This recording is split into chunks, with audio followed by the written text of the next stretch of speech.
ओम शांति 10 मार्च 2025 के ईश्वरीय महावाक्य। पहले सुनते हैं मुरली के मुख्य पॉइंट्स। बाबा ने कहा, जो बच्चे सतोप्रधान पुरुषार्थी होते हैं वह दूसरों को भी आप समान बनाने का पुरुषार्थ करते रहेंगे। जितना ज्ञान धन से झोली भरकर दान करेंगे उतना फायदा होगा। तुमको 21 जन्मों के लिए स्वर्ग के सुख मिलेंगे। इसलिए अभी पुरुषार्थ कर, जितना बाप से वर्षा लेना है उतना ले लो, नहीं तो पिछाड़ी में पश्चाताप करना पड़ेगा कि बाबा आया और हमने कुछ नहीं लिया। फिर बाबा ने कहा, अभी तुम भ्रमरी मिसल कीड़ों को चेंज कर आप समान बनाते हो। बाप आए ही हैं 100% दुर्भाग्यशाली से 100% सौभाग्यशाली बनाने, अर्थात इन लक्ष्मी नारायण जैसा सेंसिबल व शोभनिक बनाने। यहाँ तुम ब्राह्मण बन शिव बाबा से वर्षा ले रहे हो, यह कभी भूलना नहीं चाहिए। तुम बच्चों को तो खुशी होनी चाहिए कि अब हमारी चढ़ती कला है। देखो कैसा मोस्ट बिलवेड बाबा मिला है, इन जैसी प्यारी चीज़ कोई होती नहीं। लास्ट में बाबा ने कहा, हर बात में सर्जन से राय पूछते रहो। बाबा राय देंगे, गृहस्थ व्यवहार में रहते ऐसे ऐसे तोड़ निभाओ। राय पर चलने वाले अपनी रिस्पॉन्सिबिलिटी से छूट जाते हैं। बाप के डायरेक्शन पर चलने वालों को कदम कदम पर पदम मिलते हैं। अब सुनते हैं महावाक्यों को विस्तार से। बाबा ने कहा, मीठे बच्चे, तुम्हें मनुष्य से देवता बनने की पढ़ाई पढ़नी और पढ़ानी है। सबको शांति धाम और सुख धाम का रास्ता बताना है। प्रश्न, जो सतोप्रधान पुरुषार्थी हैं उनकी निशानी क्या होगी? उत्तर, वह औरों को भी आप समान बनाएंगे। वह बहुतों का कल्याण करते रहेंगे। ज्ञान धन से झोली भरकर दान करेंगे। 21 जन्मों के लिए वर्षा लेंगे और दूसरों को भी दिलाएंगे। गीत। ओम नमः शिवाय। ओम शांति। भक्त जिसकी महिमा करते हैं, तुम उनके सम्मुख बैठे हो तो कितनी खुशी होनी चाहिए। उनको कहते हैं शिवाय नमः। तुमको तो नमन नहीं करना है। बाप को बच्चे याद करते हैं, नमन कभी नहीं करते। यह भी बाप है, इनसे तुमको वर्षा मिलता है। तुम नमः नहीं करते हो, याद करते हो। जीव की आत्मा याद करती है।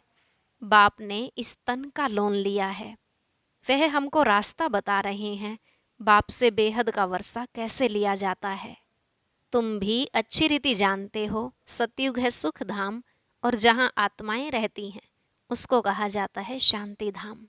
तुम्हारी बुद्धि में है कि हम शांति धाम के वासी हैं। इस कलयुग को कहा ही जाता है दुख धाम। तुम जानते हो, हम आत्माएं अब स्वर्ग में जाने के लिए, मनुष्य से देवता बनने के लिए पढ़ रही हैं। यह लक्ष्मी नारायण देवताएं हैं ना। मनुष्य से देवता बनना है नई दुनिया के लिए। बाप द्वारा तुम पढ़ते हो। जितना पढ़ेंगे, पढ़ाई में पुरुषार्थ कोई का तीखा होता है, कोई का ढीला होता है। सतोप्रधान पुरुषार्थी जो होते हैं वह दूसरे को भी आप समान बनाने का नंबरवार पुरुषार्थ कराते हैं। बहुतों का कल्याण करते हैं। जितना धन से झोली भरकर और दान करेंगे उतना फायदा होगा। मनुष्य दान करते हैं, उसका दूसरे जन्म में अल्पकाल के लिए मिलता है।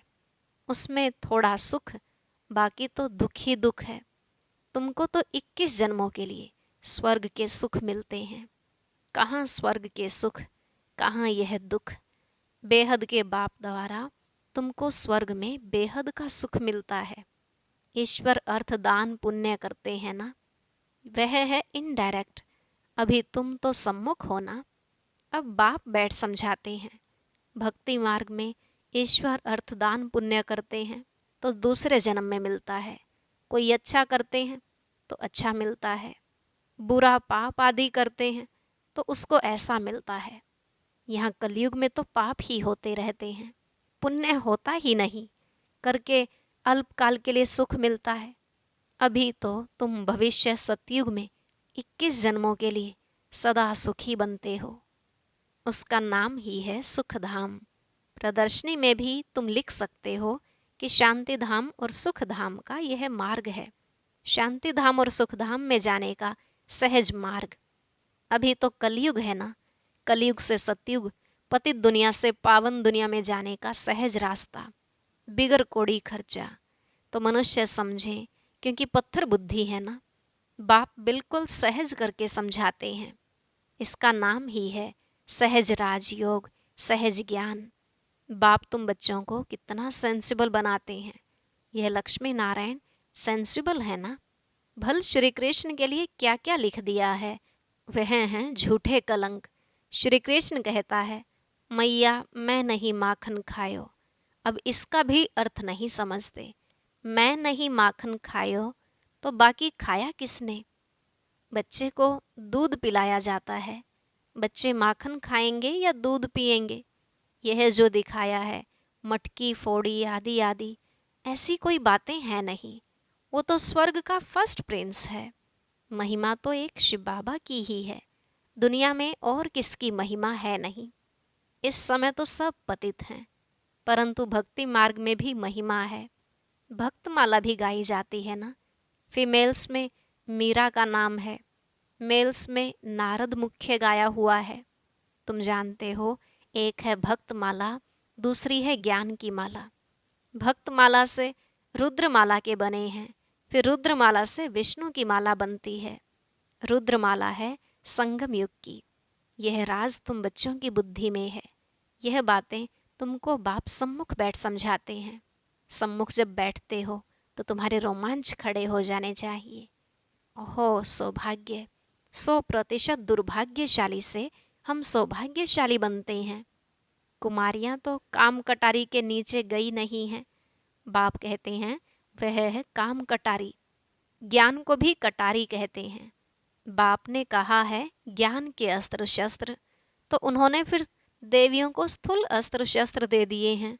वह तो हैं हिंसक चीजें। मनुष्यों को यह पता नहीं है कि स्वदर्शन चक्र क्या है। शास्त्रों में श्री कृष्ण को भी स्वदर्शन चक्र दे हिंसा ही हिंसा दिखा दी है। वास्तव में है ज्ञान की बात। तुम अभी स्वदर्शन चक्रधारी बने हो, उन्होंने फिर हिंसा की बात दिखा दी है। तुम बच्चों को अब स्व अर्थात चक्र का ज्ञान मिला है। तुमको बाबा कहते हैं ब्रह्मा मुख वंशावली ब्राह्मण कुलभूषण स्वदर्शन चक्रधारी। इनका अर्थ भी अभी तुम समझते हो। तुम्हारे में सारे 84 जन्मों का और सृष्टि चक्र का ज्ञान है। पहले सतयुग में एक सूर्यवंशी धर्म है, फिर चंद्रवंशी, दोनों को मिलाकर स्वर्ग कहा जाता है। यह बातें तुम्हारे में भी नंबरवार सबकी बुद्धि में हैं। जैसे तुमको बाबा ने पढ़ाया है, तुम पढ़कर होशियार हुए हो। अब तुमको फिर औरों का कल्याण करना है, स्वदर्शन चक्रधारी बनना है। जब तक ब्रह्मा मुख वंशावली नहीं बने तो शिव बाबा से वर्षा कैसे लेंगे? अभी तुम बने हो ब्राह्मण, वर्षा शिव बाबा से ले रहे हो। यह भूलना नहीं चाहिए, पॉइंट नोट करनी चाहिए। यह सीढ़ी है 84 जन्मों की। सीढ़ी उतरने में तो सहज होती है, जब सीढ़ी चढ़ते हैं तो कमर को हाथ दे कैसे चढ़ते हैं। परंतु लिफ्ट भी है। अभी बाबा आते ही हैं तुमको लिफ्ट देने, सेकंड में चढ़ती कला होती है। अब तुम बच्चों को तो खुशी होनी चाहिए कि हमारी चढ़ती कला है। मोस्ट बिलवेड बाबा मिला है, उन जैसी प्यारी चीज कोई होती नहीं। साधु संत आदि जो भी हैं सब उस एक माशूक को याद करते हैं, सभी उनके आशिक हैं, परंतु वह कौन है यह कुछ भी समझते नहीं हैं, सिर्फ सर्वव्यापी कह देते हैं। तुम अभी जानते हो कि शिव बाबा हमको इन द्वारा पढ़ाते हैं। शिव बाबा को अपना शरीर तो है नहीं, वह है परमात्मा। परमात्मा माना परमात्मा, जिनका नाम है शिव। बाकी सब आत्माओं के शरीर पर नाम अलग अलग पड़ते हैं। एक ही परमात्मा है जिनका नाम शिव है। फिर मनुष्यों ने अनेक नाम रख दिए हैं, भिन्न भिन्न मंदिर बनाए हैं। अभी तुम अर्थ समझते हो। बॉम्बे में बाबूरी नाथ का मंदिर है। इस समय तुमको कांटों से फूल बनाते हैं, विश्व के मालिक बनते हो। तो पहली बात मुख्य यह है कि हम आत्माओं का बाप एक है, उनसे ही भारतवासियों को वर्षा मिलता है। भारत के यह लक्ष्मी नारायण मालिक है ना, चीन के तो नहीं है ना। चीन के होते तो शक्ल ही और होती। यह हैं ही भारत के, पहले पहले गोरे फिर सांवरे बनते हैं। आत्मा में ही खाद पड़ती है, सांवरी बनती है। मिसाल सारा इनके ऊपर है। भ्रमरी कीड़े को चेंज कर आप समान बनाती है। सन्यासी क्या चेंज करते हैं? सफेद कपड़े वाले को गेरू कपड़े पहनाकर माथा मुड़ा देते हैं। तुम तो यह ज्ञान लेते हो, ऐसे लक्ष्मी नारायण जैसा शोभनिक बन जाएंगे। अभी तो प्रकृति भी तमोप्रधान है, तो यह धरती भी तमोप्रधान है, नुकसान कारक है। आसमान में तूफान लगते हैं, कितना नुकसान करते हैं, उपद्रव होते रहते हैं। अभी इस दुनिया में है परम दुख, वहां फिर परम सुख होगा। बाप परम दुख से परम सुख में ले जाते हैं। इनका विनाश होता है, फिर सब सतो प्रधान बन जाता है। अभी तुम पुरुषार्थ कर, जितना बाप से वर्षा लेना है उतना ले लो, नहीं तो पिछाड़ी में पश्चाताप करना पड़ेगा। बाबा आया, परंतु हमने कुछ नहीं लिया। यह लिखा हुआ है, भंभोर को आग लगती है, तब कुंभकर्ण की नींद से जागते हैं, फिर हाय हाय कर मर जाते हैं। हाय हाय के बाद फिर जय जयकार होगी। कलयुग में हाय हाय है ना, एक दो को मारते रहते हैं, बहुत ढेर के ढेर मरेंगे। कलयुग के बाद फिर सतयुग जरूर होगा। बीच में यह है संगम, इसको पुरुषोत्तम युग कहा जाता है। बाप तमो प्रधान से सतो प्रधान बनने की युक्ति अच्छी बताते हैं। सिर्फ कहते हैं मुझे याद करो, और कुछ भी नहीं करना है। अभी तुम बच्चों को माथा आदि भी नहीं टेकना है। बाबा को कोई हाथ जोड़ते हैं तो बाबा कहते, न तो तुम आत्मा को हाथ हैं न बाप को, फिर हाथ किसको जोड़ते हो? कलयुगी भक्ति मार्ग का एक भी चिन्ह नहीं होना चाहिए। हे आत्मा, तुम हाथ क्यों जोड़ती हो? सिर्फ मुझ बाप को याद करो। याद का मतलब कोई हाथ जोड़ना नहीं है। मनुष्य तो सूर्य को भी हाथ जोड़ेंगे, कोई महात्मा को भी हाथ जोड़ेंगे, तुमको हाथ जोड़ना नहीं है। यह तो मेरा लोन लिया हुआ तन है, परंतु कोई हाथ जोड़ते हैं तो रिटर्न में जोड़ना पड़ता है। तुमको तो यह समझना है कि हम आत्मा हैं, हमको इस बंधन से छूटकर अब वापस घर जाना है। इनसे तो जैसे नफरत आती है, इस पुराने शरीर को छोड़ देना है, जैसे सर्प का मिसाल है। भ्रमरी में भी कितना अक्ल है, जो कीड़े को भ्रमरी बना देती है। तुम बच्चे भी जो विषय सागर में गोते खा रहे हैं, उनको उससे निकाल क्षीर सागर में ले जाते हो।